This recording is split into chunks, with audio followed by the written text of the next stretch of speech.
आता इयत्ता 4थी आणि 5वीच्या वर्गातील मुलांसाठी संख्यात्मक प्रणालीमधली पुढील महत्त्वाचा विषय म्हणजे तुलना करणे.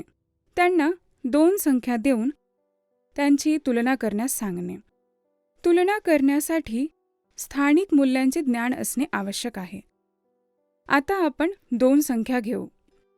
एक संख्या 239 आणि दुसरी म्हणजे 351. ठीक आहे. आता जर आपल्याला या 2 संख्यांची तुलना करावयाची असेल तर आपण काय करावे? पहिल्यांदा आपण TLMचा वापर करून त्यांना हे कसे करावे ते दाखवू शकतो. आता 239 साठी कोणतेही एक TLM घ्या. 239.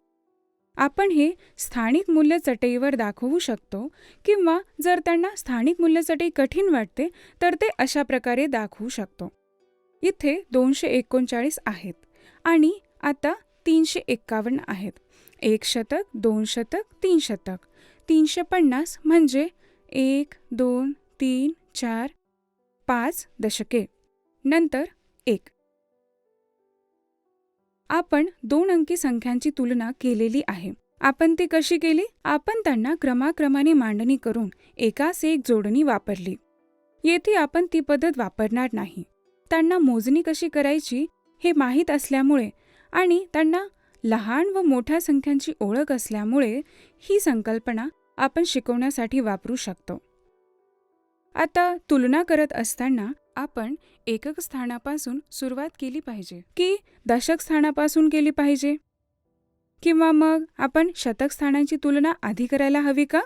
आपल्याला माहीत आहे की मोठ्या संख्यांची तुलना पहिल्यांदा करावी लागते. आपण हे शिकले आहे. पण मुलांना हे माहीत नसते.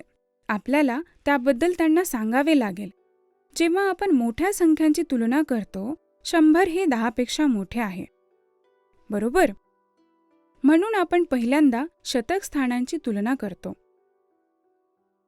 या स्थानामध्ये जो अंक मोठा आहे ती संख्या मोठी आहे, ती संख्या अधिक आहे. येथे आपल्याकडे 2 शतके आणि येथे 3 शतके आहेत. 2 आणि 3 मध्ये कोणते मोठे आहे? 3 मोठे आहे. बरोबर? म्हणून 351 संख्या ही मोठी आहे. हीच गोष्ट आपण त्यांना वहीमध्ये शतके, दशके, एकके या प्रकारे करून दाखवू शकतो. तुम्ही त्यांना अशा प्रकारे लिहा आणि त्याखाली संख्या लिहा. 239 आणि 351. तुलना करताना आपण सर्वात मोठ्या स्थानिक मूल्यापासून सुरुवात करतो. 2 आणि 3 मध्ये 3 मोठे आहे. बरोबर? म्हणून ही संख्या मोठी आहे. 351 मोठे आहे. आता आपण आणखी एक उदाहरण घेऊ. मी 239 आणि 251 घेत आहे. ठीक आहे. आता या 2 संख्यांकडे पहा. मी यातील एक बाजूला ठेवते. आता आपण काय करावे? याआधी आपण हे शिकलो आहोत की तुलना करताना सर्वात अधिक मूल्याच्या स्थानापासून सुरुवात करावी. आपण ते आता करत आहोत. ही 2 शतके आहेत. आपल्याकडे 2 हा अंक दोन्ही संख्यांच्या शतकस्थानी आहे. शतकस्थाने समान आहेत म्हणून आपण पुढील स्थानाकडे वळूया. शतकस्थानी दोन्ही संख्या समान आहेत म्हणून आपण कोणती संख्या मोठी आहे याचा निर्णय घेऊ शकत नाही. ही संख्या की ही संख्या? आपल्याला हे माहिती नाही की कोणती संख्या मोठी आहे. म्हणून आपण पुढील स्थानिक मूल्यांची तुलना करतो. दशकांची तुलना करतो. येथे आपल्याकडे 5 दशके आहेत आणि येथे 3 दशके. 50 मोठे आहे की 30 मोठे आहे? 50 मोठे आहे. बरोबर? म्हणून ही संख्या मोठी आहे असा आपण निष्कर्ष काढतो. याच प्रकारे आपण हे वहीमध्ये लिहू शकतो. पहिली संख्या 239 आणि दुसरी संख्या 251. आता ही दोघे सारखी आहेत, त्यामुळे आपण कोणताही निर्णय घेऊ शकत नाही. म्हणून आपण 3 आणि 5 ची तुलना करतो. येथे 5 3 पेक्षा मोठे असल्यामुळे ही संख्या मोठी आहे. आता जेव्हा येथे 0 असतात तेव्हा आपण काय करतो? आपण हे पाहूया का? एक संख्या 4007 आणि दुसरी संख्या 3821 हा पाहूया. काही मुलांना या टप्प्यामध्ये माहिती असेल की त्यांना याची आणि याची तुलना करायची आहे, म्हणून ते त्याची तुलना करतात. फक्त पहिल्या अंकांची तुलना करा तेवढे पुरेसे आहे, बरोबर? त्यांना हे माहिती आहे. काही वेळा ते बरोबर असू शकतात, परंतु काही वेळा यामुळे संभ्रम निर्माण होऊ शकतो. तो कसा होतो हे मी तुम्हाला दाखवते. आता आपण सारणी बनवून दोन संख्यांची तुलना करू. एकके, दशके, शतके, हजार. पहिली संख्या 4007 आहे आणि दुसरी संख्या 3821 आहे. आता मुलांना हे माहिती आहे की शून्याचे मूल्य काहीही नसते, म्हणून त्यांना असे वाटू शकते की 4000 ही संख्या लहान आहे. ही एक शक्यता आहे. अशी परिस्थिती येऊ नये म्हणून त्यांना स्थानिक मूल्य सारणीद्वारे शिकवणे महत्त्वाचे आहे. 4007 ला अशा प्रकारे लिहा, त्यानंतर 3821 लिहा आणि त्यांना पुन्हा विचारा की आपण तुलना करायला कुठून सुरुवात करावी, सर्वात मोठ्या स्थानिक मूल्यापासून की एकक स्थानापासून. जेव्हा आपण त्यांना वारंवार सांगतो तेव्हा ते शिकतात. तुलना ही सर्वात अधिक स्थानिक मूल्य असलेल्या स्थानापासून करावी. आता येथे 4 मोठे आहे की 3 मोठे आहे? 4, बरोबर. म्हणून 4007 ही संख्या मोठी आहे हे आपल्याला म्हणता येईल. आता शिकवून देखील काही मुले सर्वात मोठ्या स्थानिक मूल्यापासून सुरुवात करण्याऐवजी एकक स्थानापासून तुलना करण्यास सुरुवात करतील. तुम्ही त्यांना कसे समजून सांगाल? मी TLM साधने वापरून त्यांना परत एकदा करून दाखवेल. TLM दाखविल्यानंतर त्यांना ते शिकवले जाऊ शकते किंवा चौकोनी रेखांकित वहीमध्ये 9 चौकोन यांचा एक चौरस काढून हे दाखवले जाऊ शकते. प्रतिनिधित्वाच्या अवस्थेत 9 घरे काढून या दोन्ही संख्या दाखवू शकतो. हे 4000 आहे, हे 3000 आहेत असे विस्तृतपणे विश्लेषण करून आपण त्यांना समजावून सांगू शकतो. आता आपल्यासाठी हा आणखी एक प्रश्न आहे. मुले या प्रश्नाचे उत्तर कशा प्रकारे देऊ शकतात ते सांगा बरे. 927 आणि 1205 कोणती संख्या मोठी आहे? यापूर्वी आपण पाहिले की काही मुले पहिल्या स्थानांची तुलना करतात, या दोघांची. येथे या संख्येमध्ये पहिला अंक 9 आहे.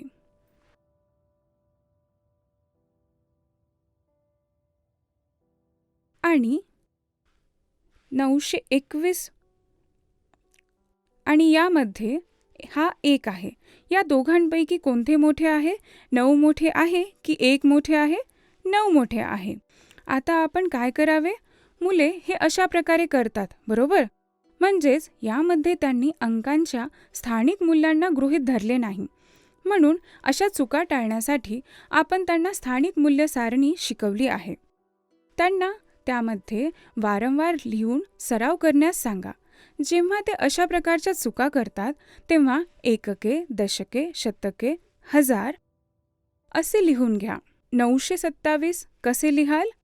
9 शतके, 9000 नाही, बरोबर. 9 शतके, 2 दशके आणि 7 एकके. 1000 इथे आपल्याकडे नाही. इथे 9 शतके, 2 दशके आणि 7 एकके आहेत.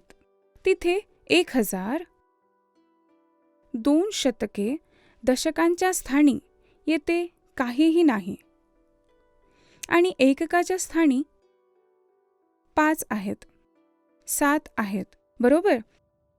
आता आपण तुलना करूया. पहिले स्थान हजाराचे आहे, बरोबर. म्हणून इथे काहीही नसल्यामुळे 0 आहे. 0 मोठा आहे की 1 मोठा आहे? 1 मोठा आहे, बरोबर. म्हणून 1205 ही संख्या मोठी आहे. हे आपण त्यांना स्पष्ट करू शकतो. तिसऱ्या इयत्तेसाठी 3 अंकांच्या संख्यांची तुलना दिली जाते. चौथ्या इयत्तेसाठी 4 अंकी संख्यांची तुलना दिली जाते.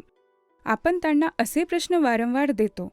जर आपण त्यांना फक्त 4 अंकी संख्या तुलना करण्यास दिल्या तर आपल्याला त्यांच्या संकल्पनेतील गैरसमज कळणार नाहीत. म्हणून मूल्यमापनाच्या वेळी आपण त्यांना असे प्रश्न विचारायला हवेत. आपण त्यांना संकल्पना चांगल्या प्रकारे समजली की नाही हे जाणून घ्यायला हवे. बरोबर? आता कोणत्याही 2 संख्यांची तुलना करताना एक चिन्ह वापरले जाते. उदाहरणार्थ 45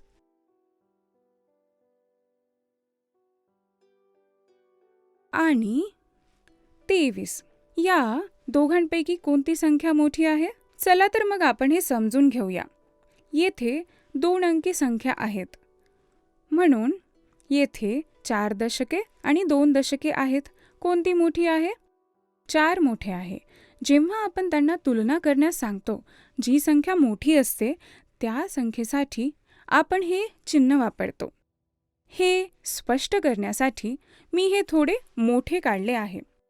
आता मुलांना हे कसे शिकवायचे? चिन्हे लिहिताना मुलांना ते कठीण वाटेल. कोणते मोठे आहे? हे की हे? ते कसे लिहावे? म्हणून आपण एक कथा तयार करतो. आपण बरेच विषय कथेद्वारे शिकवण्याचा आणि त्यांना समजावण्याचा प्रयत्न करत आहोत, बरोबर? तर मग ती कथा काय आहे? येथे एक मगर आहे. ती मगर खूप भुकेली आहे. खूपच भुकेलेली मगर आहे. तुम्ही तिला काही खायला देता. तुम्ही एका बाजूला खूप सारे पदार्थ ठेवता आणि दुसऱ्या बाजूला खूप थोडे. खूप भूक लागलेली मगर कोणती बाजू खाईल? जास्त असलेले पदार्थ की कमी असलेले पदार्थ? ती जास्त पदार्थ खाईल, बरोबर? आणि ते खाताना मगर कशी दिसेल? मगरीचे तोंड हे असे दिसेल, बरोबर? आता मगर जास्त ठेवलेल्या पदार्थांकडे जाते आणि खाते. जर ही बाजू अधिक असती तर ती या बाजूला गेली असती आणि तिने ते खाल्ले असते. या प्रकारे या कथेचे नाट्य रूपांतर करून तुम्ही ते समजावून सांगा. चित्रे काढा. 45 आणि 23 मध्ये कोणते मोठे आहे? 45, बरोबर? म्हणून भूक लागलेल्या मगरीचे हे तोंड इथे काढा. हे तिचे डोळे आहेत, हे तिचे दात आहेत. अशा प्रकारचे हे चित्र काढा. मगर मोठ्या संख्येकडे जाते आणि खाऊन टाकते. याच प्रकारे त्यांना सुद्धा वहीमध्ये चित्र आणि आकार काढण्याची संधी द्या. फक्त चिन्ह काढण्याऐवजी त्यांना डोळे आणि दात देखील काढण्यास सांगा. जेव्हा ते 4थ्या वर्गात जातील तेव्हा ते बाकी सगळे सोडून फक्त चिन्ह वापरतील.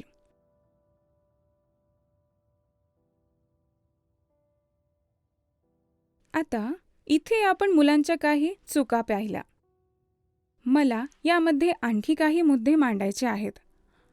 पुस्तकांमध्ये आणि परीक्षांमध्ये क्रमांक आणि संख्या वाचन विचारले जाईल.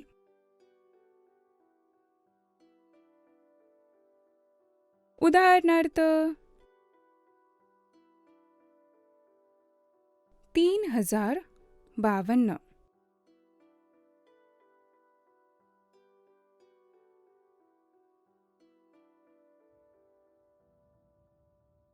3052. प्रश्न असा असेल, अंकांमध्ये 3052 लिहा. काही मुले असे लिहितात 3052. आपण सर्वांनी हे पाहिले आहे, बरोबर? ते हे असे का लिहित आहेत? कारण त्यांना अद्याप स्थानिक मूल्यांची कल्पना समजली नाही. मग आपण काय करावे? परत एकदा स्थानिक मूल्य सारणी वापरून त्यांना आपण शिकवावे. आपण काय केले? 3000साठी आपण 3000 ठेवले, 50साठी आपण 50 ठेवले, 2 आपण असे ठेवले आहे, बरोबर? तेथे 3000 आहे, ठीक आहे. तेथे 5 दशके आहेत आणि 2 एकके आहेत, परंतु काहीतरी विसरले आहे. ते काय आहे? आपण शेकडो दर्शविलेले नाहीत. 3052 जेव्हा शतक स्थानाच्या मूल्याचा उल्लेख केला जात नाही तेव्हा त्याचा अर्थ असा होतो की शतकस्थानी 0 आहे. ही आपल्याला हिरव्या पट्टीने दाखवावे लागेल. आता हे 3052 आहे, बरोबर? हे तुम्ही कशा प्रकारे लिहावे? हे चुकीचे आहेत. बरोबर उत्तर म्हणजे 3052 आहे. हे आपण त्यांना सांगावे. पुढच्या वेळी जेव्हा ते वाचतील तेव्हा कदाचित हे असे असणार नाही. त्यामुळे त्यांना हे या प्रकारे दाखवा. दशके, शतके आणि हजार त्यांना लिहून दाखवा. किती हजार आहेत? 50 म्हणजे काय? 5 दशके. 2 म्हणजे काय? 2 एकके. शतकस्थानी काय आहे? 0 आहे. म्हणून ते अशा प्रकारे लिहायला हवे. अशा प्रकारे शिकवा. 3052 साठी काही मुले काय करतील? ते 352 असे लिहितात. ते अशा प्रकारे लिहितात. त्यानंतर मग आपण काय करावे? आपण एकक, दशक, शतक लिहावे आणि त्यांना संख्येचे वाचन करण्यास सांगावे. हे एकक आहे, हे दशक आहे, हे शतक आहे. हे कोणते स्थान आहे? शतकाच्या स्थानी तुम्ही काय लिहिले आहे? तुम्ही 3 लिहिले आहे. दशक स्थानी तुम्ही काय लिहिले आहे? 5. एककाच्या स्थानी 2 आहे. आता तुम्ही याचे वाचन करा. हे 352 आहे. मुलांना इथे काय विचारले होते? त्यांना 3000 विचारले होते. हे येथे हजार स्थानी काय आहे? त्यांनी ते लिहिले नाही. म्हणून तुम्ही परत अशा प्रकारे लिहा.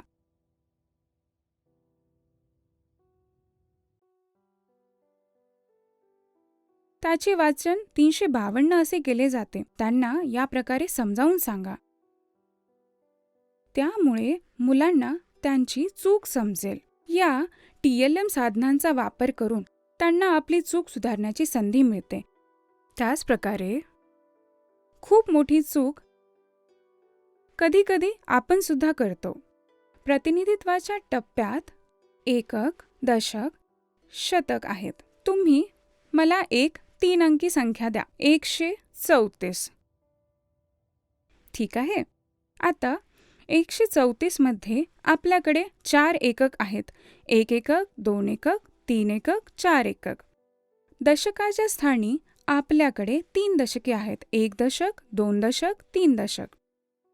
हे चुकीचे आहे. याऐवजी येथे 1 10, 2 10, 3 10 असे लिहिले पाहिजे. आपण हे कथेद्वारे समजावून सांगितले होते. या खोल्यांमध्ये 10चे गट आहेत. आपण त्यांना वेगवेगळ्या खोल्यांमध्ये ठेवले आहे.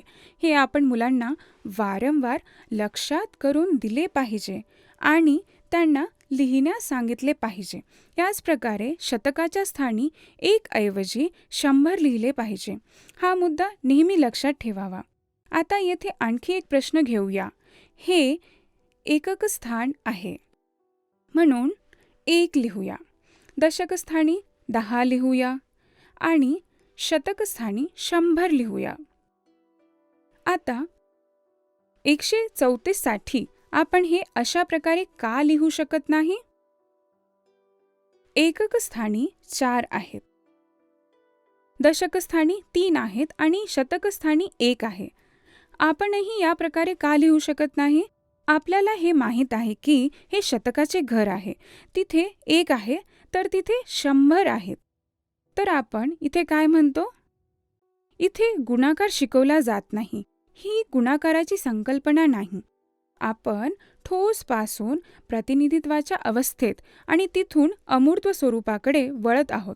जेव्हा हे अशा प्रकारे लिहिले जाते तेव्हा ते पूर्णपणे अमूर्त आहे, बरोबर? आपण या संख्येची मांडणी येथे करू. 134. आपण त्याच संख्येचे प्रतिनिधित्व अशा प्रकारे करू. किती एकके आहेत? येथे 4 एकके आहेत. 10च्या गटामध्ये किती आहेत? येथे 10 आहेत. म्हणून आपण 10 लिहितो. 1 10, 2 10, 3 10 असे आपण लिहितो. 1 गुणिले 10 हे असे इथे दिले नाही.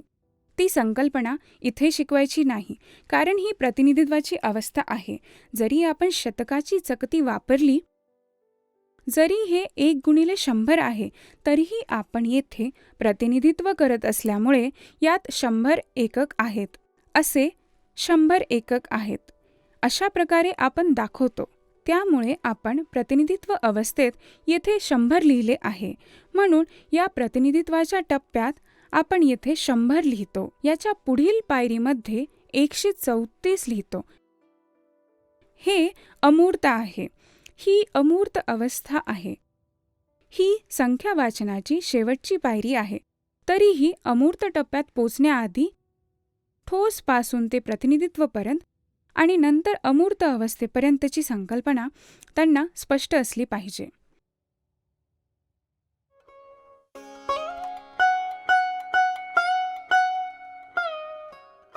आता मोठ्या संख्यांमध्ये म्हणजेच 2 अंकी संख्या, 3 अंकी संख्या आणि 4 अंकी संख्यांमध्ये वगळून मोजणी करणे व संख्यांचे नमुने याबद्दल शिकवले पाहिजे.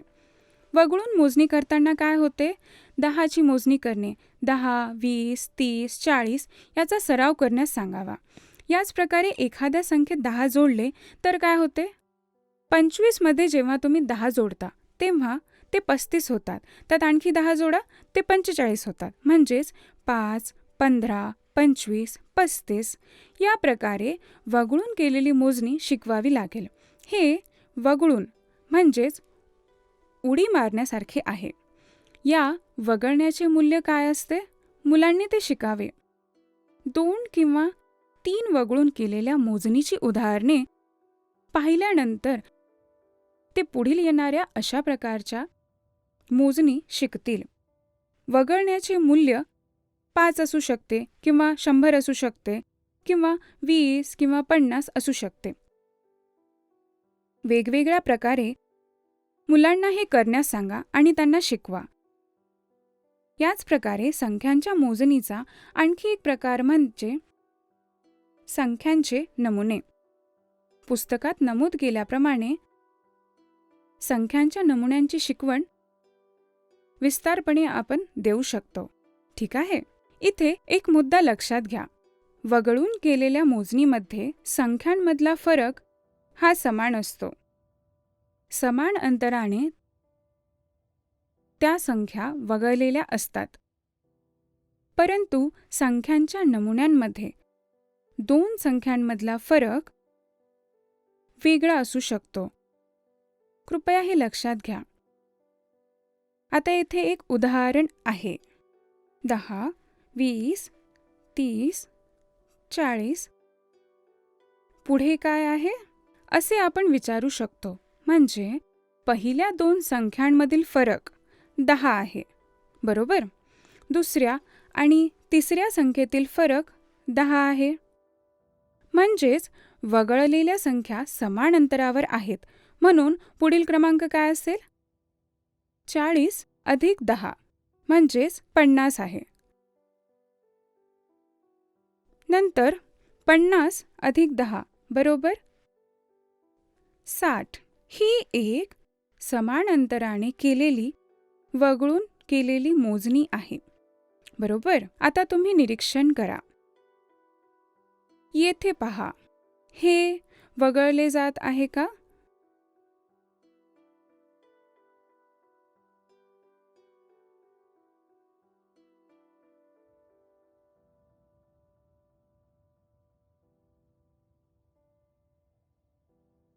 यामध्ये या क्रमाने 2 संख्यांतील फरक मोजा. 1 आणि 2 मधील फरक 1 आहे. काय फरक आहे? 1 आहे, बरोबर? 2 ते 4 मधील फरक 2 आहे. त्यामध्ये 2 पायऱ्या सोडल्या आहेत. त्याने 2 घरे सोडली आहेत. याच प्रकारे 4 ते 7 पर्यंत येथे 3 पायऱ्या वगळल्या आहेत. 7 ते 11 पर्यंत इथे काय होऊ शकते? आपण 3 पायऱ्या वगळून केलेली मोजणी पाहिली. 1, 2, 3 वगळलेले आहेत. म्हणून हे 4 असू शकते. यामुळेच 7 नंतर येथे 4 पायऱ्या वगळल्या आहेत. येथे 11 असू शकते. म्हणून हे 11 आहे. म्हणजे आपली मोजणी बरोबर आहे. आपण जे मोजले आहे ते बरोबर आहे. तर या अनुक्रमात पुढील 2 संख्या काय आहेत हे वगळा. त्यात किती फरक असावा? तो 5 असावा. बरोबर? म्हणून संख्या 16 आहे. पुढील संख्या काय असेल? वगळाचा फरक 6 आहे, म्हणून ते 22 होईल. म्हणून आपण त्यांना संख्या नमुने म्हणतो. सुरुवातीला मुलांना हे समजणे कठीण असेल. हा प्रश्न अमूर्त टप्प्याचा आहे. हे त्यांच्या बुद्धीला आव्हान आहे आणि हे मजेशीर सुद्धा आहे. हे बुद्धीला आव्हान म्हणून शिकवावे लागेल. या क्रियेत काहीतरी खास सांगून विद्यार्थ्यांना प्रोत्साहित करा. त्यांना प्रोत्साहन द्या. यात एक जादू आहे, चला ते सोडवू, असे सांगून त्यांना प्रेरित करा. अशा प्रकारे तुम्हाला त्यांना शिकवायचे आहे. ठीक आहे? आतापर्यंत आपण स्थानिक मूल्य आणि संख्या तपशीलवारपणे शिकलो.